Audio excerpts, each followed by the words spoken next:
Family देखिए कितना beautiful view है। सारे पत्थरों से बनाया गया है, दोनों तरफ खाली मैदान है और पत्थर से ये छोटी छोटी दीवारें बना रखी हैं।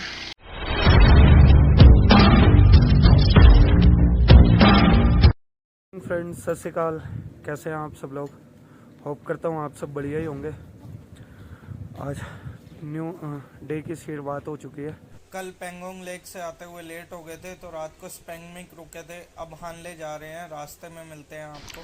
फैमिली देखिए कितना ब्यूटीफुल व्यू है। सारे पत्थरों से बनाया गया है, दोनों तरफ खाली मैदान है और पत्थर से ये छोटी छोटी दीवारें बना रखी हैं।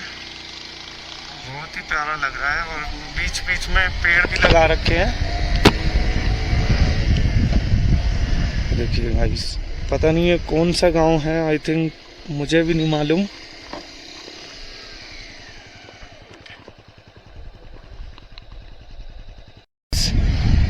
पीछे से थोड़ा सा पैची रोड था, लेकिन 4 किलोमीटर छोटा पड़ रहा था रास्ता। यहाँ से थोड़ा सा रोड क्लीन है तो 4 किलोमीटर एक्स्ट्रा होगा, कोई नहीं, बट रोड क्लीन है इसलिए इस रास्ते से हम जा रहे हैं आगे, क्योंकि उधर गांव पड़ता है तो थोड़ा सा कंफ्यूजिंग है वहां से निकलना। बाकी गांव का व्यू कितना सुंदर है।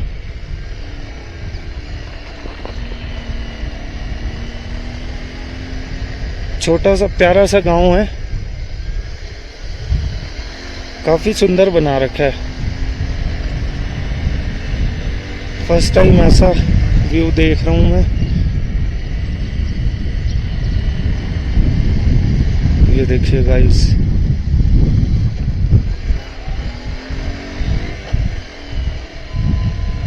बिल्कुल पत्थरों की दीवारें बनी हुई है और बीच में लोगों ने अपने छोटे छोटे घर बना रखे हैं।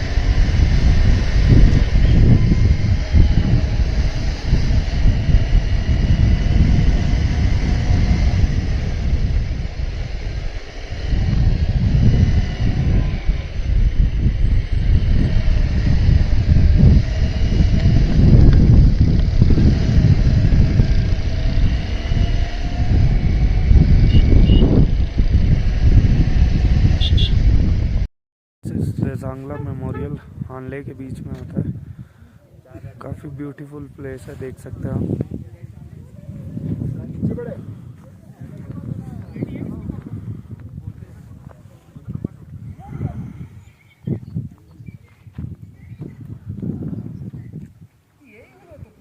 गाइस, ये जो जवान शहीद हुए थे उनकी याद में ये बनाया गया है।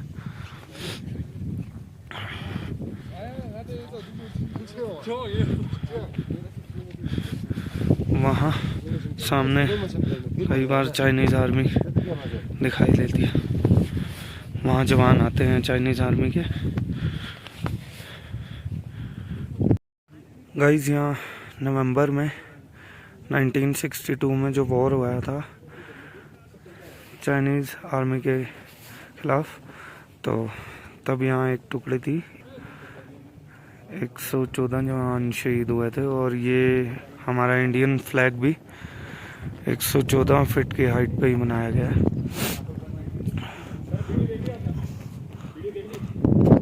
और ये सामने मेंशन है सर।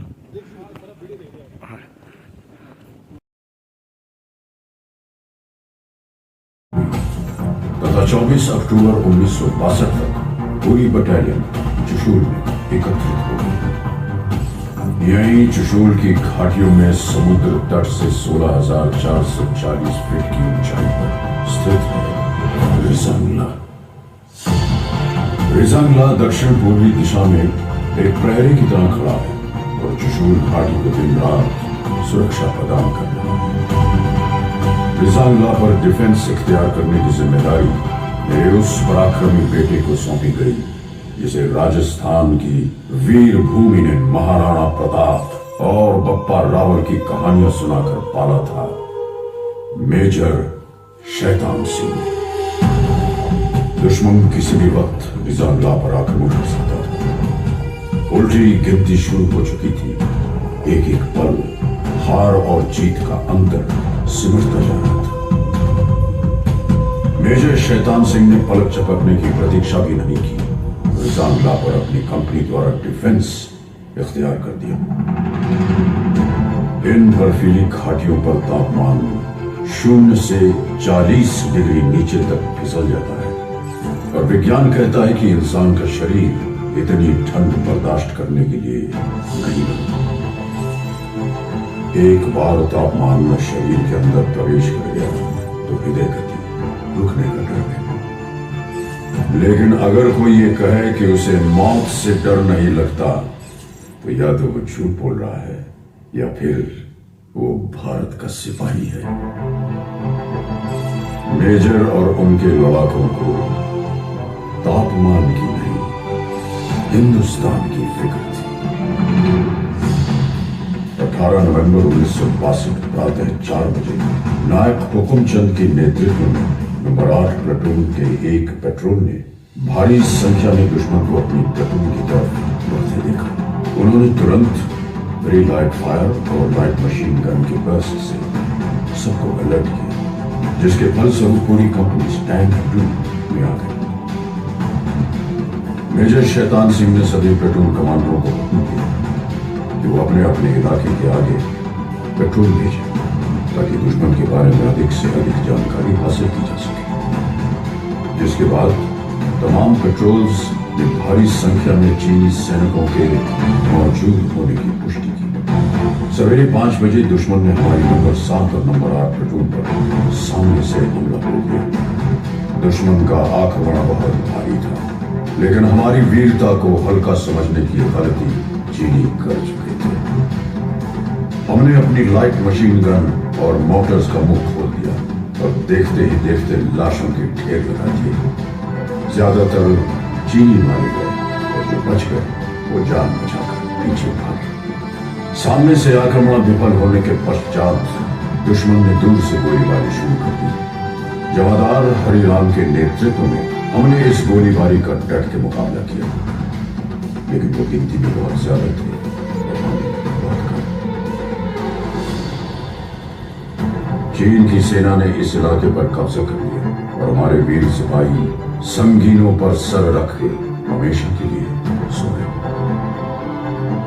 तभी उत्तरी छोर से नंबर 7 प्लाटून पर भी दुश्मन ने हमला बोल दिया। जमादार सुरजा ने 3 इंच मोटर सेक्शन को आगे बढ़ते दुश्मन को निशाना बनाने का हुक्म दिया। मोटर सेक्शन ने कारगर फायर डालते हुए दुश्मन को भारी नुकसान पहुंचाया। दुश्मन ने अतिरिक्त जवानों और मीडियम मशीन गन के साथ फिर से हमला किया। इस बार लड़ाई सिर्फ बंदूकों और गोलियों से नहीं, हाथों से भी लड़ी गई। कुश्तीबाज लांस नायक सिंहराम यादव ने 10 चीनी सैनिकों को बालों से पकड़कर चट्टानों पे पटक पटक कर मार डाला। उनकी फौलादी भुजाओं से टकरा के चीनियों के हौसले चढ़क गए। इस प्लाटून के समस्त सैनिक अटल शौर्य के साथ लड़े और हंसते हंसते वीर गति को प्राप्त किया। अब दुश्मन अपने आक्रमण का रुख प्लाटून नंबर 9 की ओर मोड़ चुका था। चीनियों ने भीषण गोलीबारी की और हमने एक एक गोली के जवाब में 10-10 छातियां आगे कर दी। मैंने अपनी आंखों से देखा मेजर शैतान सिंह का शौर्य। मैंने देखा उस जाबाज का जलाल, देखा कि कैसे उसके सीने से टकरा के संगीनों की धार मुड़ गई और कैसे उसकी ललकार सुन के चीनी आंखों की नींद उड़ गई। मेजर शैतान सिंह के बदन में चीन का लोहा घुसता रहा और वो दिलेर चीनियों की बुजदली पर हंसता रहा। बदन खून से लथपथ था, लेकिन आवाज में बिजलियां अब तक कड़क रही थी। मेजर शैतान सिंह ने अपने सिपाहियों को ललकारा, काट देना या कटना, पर सौगंध है तुम्हें भारत मां की, पीछे मत हटना। मेजर शैतान सिंह बुरी तरह घायल थे। उन्हें फौरन सुरक्षित ठिकाने की तरफ बढ़ने का आदेश दिया गया, लेकिन उन्होंने इनकार कर दिया। उन्होंने नायक रामचंद्र यादव और उनके साथ एक और जवान को बटालियन हेडक्वार्टर भेज दिया ताकि वो दुश्मन के आक्रमण की खबर पहुंचा सके। मेजर शैतान सिंह आखिरी गोली और आखिरी सांस तक लड़े, फिर भारत मां के चरणों में अपने प्राणों की आहुति दी। तकरीबन 16 घंटों तक चले इस महासंग्राम में चीन ने 1300 सैनिक खो दिए। चीन के अखबारों में भी भारतीय सैनिकों की वीरता के किस्से छपे। ऐ शहीद मुल्क मिल्लत, मैं तेरे ऊपर निसार, अब तेरी हिम्मत के चर्चे गैर की महफिल में हैं। मेजर शैतान सिंह और उनके साथियों ने चीनियों की हिम्मत तोड़ दी। उन्होंने चुशूल पर कब्जा करने का विचार हमेशा हमेशा के लिए छोड़ दिया। युद्ध के 3 महीने बाद फरवरी 1963 में भारतीय फौजी वहां पहुंचे तो देखा कि बर्फ में सिपाहियों के बदन अकड़ गए थे, लेकिन हाथ से बंदूकें नहीं छूटी थी। मेजर शैतान सिंह को उनकी उत्कृष्ट वीरता, अदम्य साहस, दृढ़ निश्चय और पराक्रम के लिए मरणोपरांत भारतीय सेना के सर्वोच्च सम्मान परमवीर चक्र से अलंकृत किया गया। रिजांगला के युद्ध में वीरता की नई गाथा लिखने वाले जवानों को एक अति विशिष्ट सेवा मिली, 8 वीर चक्र, 4 सेना मेडल और एक मेंशन इन डिस्पैच प्रदान किया गया। इस युद्ध की स्मृति में 13 कमाओं की चार्ली कंपनी को पुनर्गठन के बाद रिजांगला कंपनी के नाम से जाना जाता है। ये युद्ध स्मारक रिजांगला के इतिहास का गवाह है, जिसके प्रांगण में आहेर धाम उस पवित्र स्थान पर स्थित है जहां भारत माता के इन वीर सुपूतों का सामूहिक अंतिम संस्कार किया गया। तत्कालीन brigade commander brigadier TN. Raina द्वारा इन वीर योद्धाओं को मुखांजलि दी गई थी। जो राष्ट्र को धर्म मानते हैं उनके लिए ये स्मारक एक महातीर्थ की तरह वंदनीय है।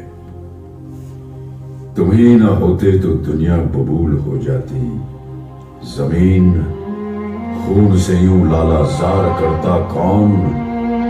हजारों लोग हैं यूं तो जमाने में, लेकिन हमारे वास्ते यूं मुस्कुरा के मरता कौन।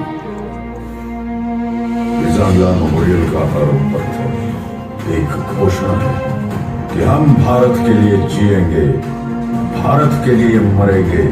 ईश्वर हमारे शत्रुओं पर दया करे, क्योंकि हम तो दया नहीं करेंगे। जय हिंद की सेना।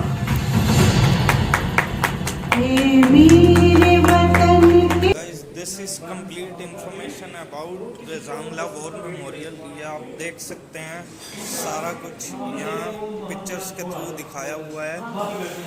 और सामने का व्यू देखो, थोड़ा सा मौसम ख़राब हो रहा है।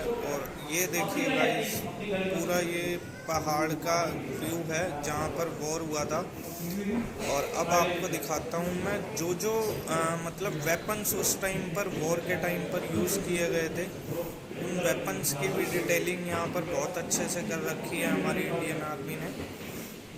ये देखिए गाइस, ये कैलाश रेंज है। ये कंप्लीट इंफॉर्मेशन दी गई है इसके रिगार्डिंग। ये रिजांगला पास आ गया, कैलाश रेंज है। और ये गाइस वेपन्स आ गए जो उस वॉर के टाइम पे हमारी इंडियन आर्मी ने, मेजर शैतान सिंह और उनकी टीम ने जो वेपन्स को यूज़ किया था, ये उनकी डिटेलिंग की गई है सारी।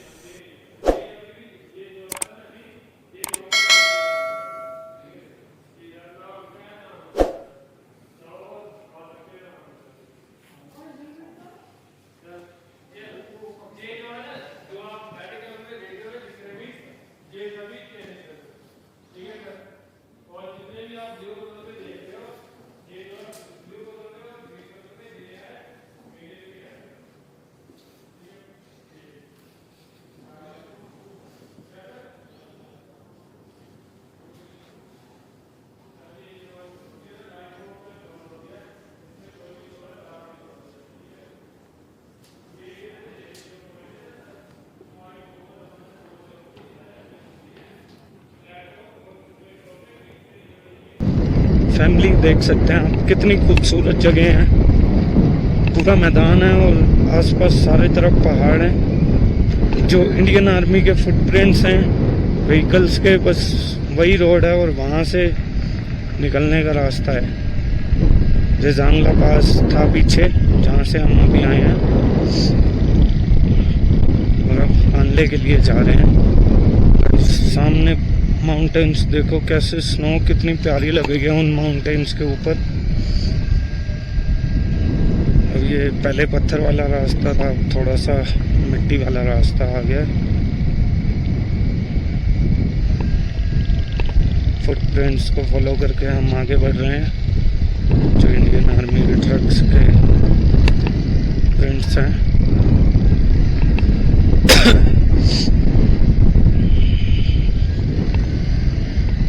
देखिए गाइस,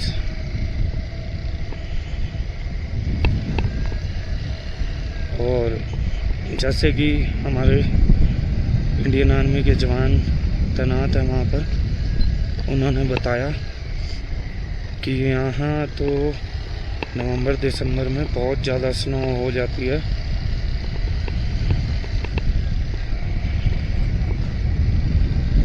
और जहाँ हम जा रहे हैं उसके लेफ्ट साइड में चाइना बॉर्डर पड़ता है, माउंटेन्स के बैक साइड पे। 1962 में जब यहाँ वॉर हुआ था तब हमारे 113 जवान शहीद हुए थे और चीनी सैनिकों को भगा दिया था उन्होंने और 1000 से ज़्यादा चीनी सैनिकों को मार गिराया था।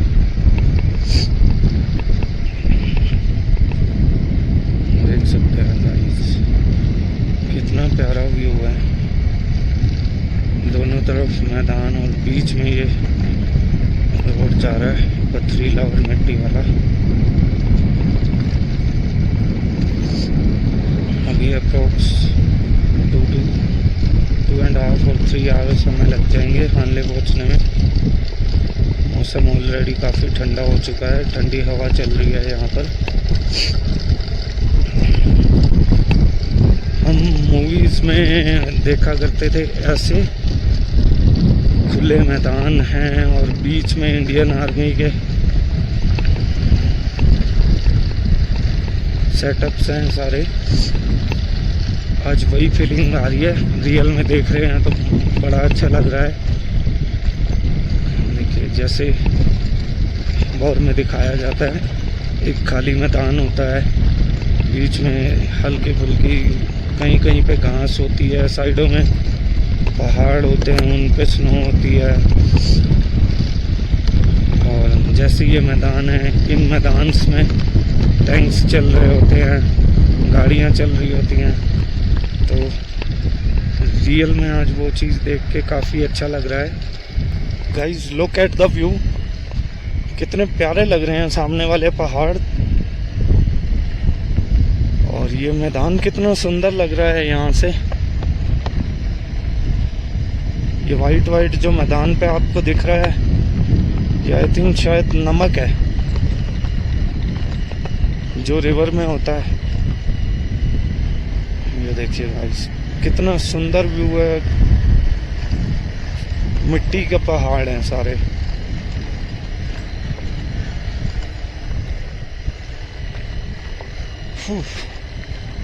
रोड थोड़ा सा रिस्की है, बाइक स्लिप हो रही है, धीरे धीरे चलाना पड़ रहा है। मैं तहे दिल से अपनी इंडियन आर्मी को सलूट करता हूँ, जिनकी बदौलत आज हम इन रास्तों को एक्सप्लोर कर पा रहे हैं। अगर हमारी इंडियन आर्मी नहीं होती तो वो चीनी जवान यहाँ पर आकर इस एरिया को कब्जा कर लेते। बट इंडियन आर्मी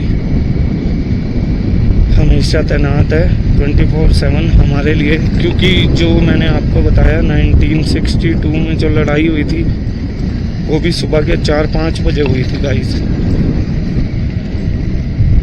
और मेजर शैतान सिंह जो थे उन्होंने मोर्चा संभाला और अपनी शहादत देकर चीनी सैनिकों को भगा दिया यहाँ से।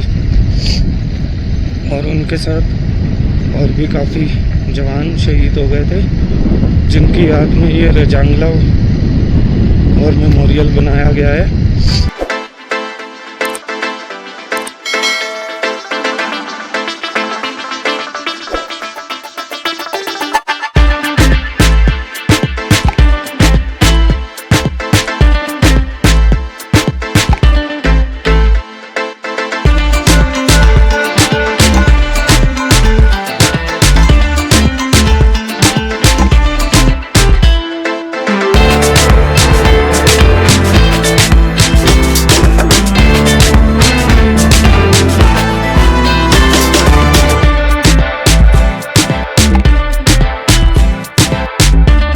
गाइस ये सामने सुंदर सी लेक है, कितनी प्यारी लग रही है, देख सकते हैं आप। गाइस देखो न्यू एडवेंचर, रेत में से निकालनी पड़ रही है क्योंकि रेतीले पहाड़ हैं यहाँ पर सारे।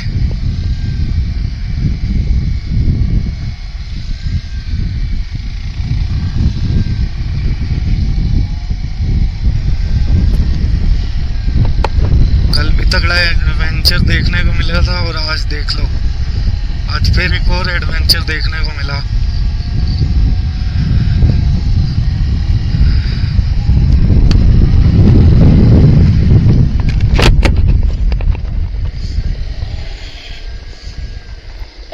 धीरे धीरे धीरे निकल जाएगी सिंड्रेला, शाबाश, come on, very good.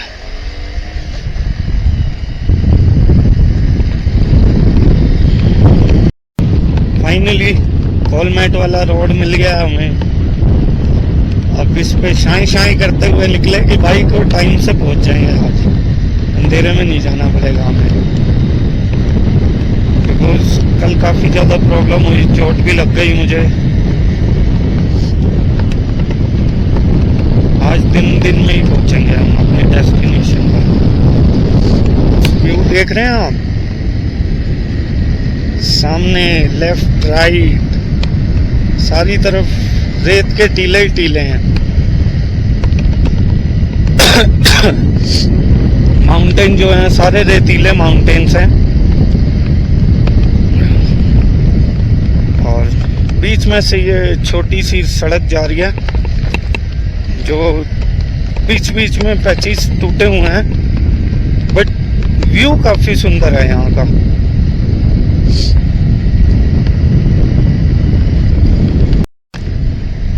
Family जो मेजर शैतान सिंह जी एक्सपायर हुए थे, उनके मिसेस के नाम पे ये जगह का नाम रखा गया तारा।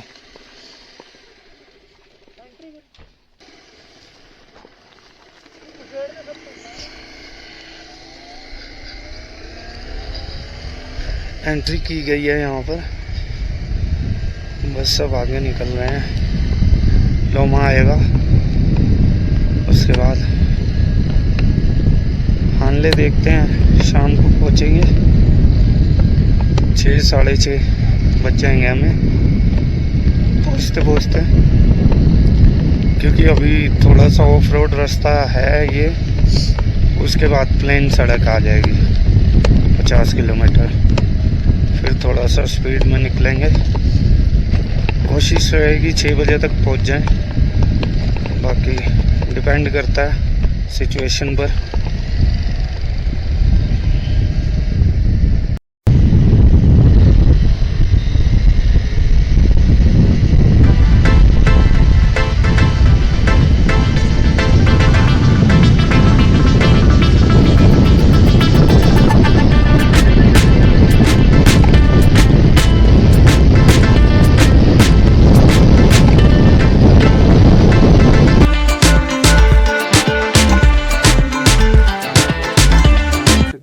पहुँचे थे।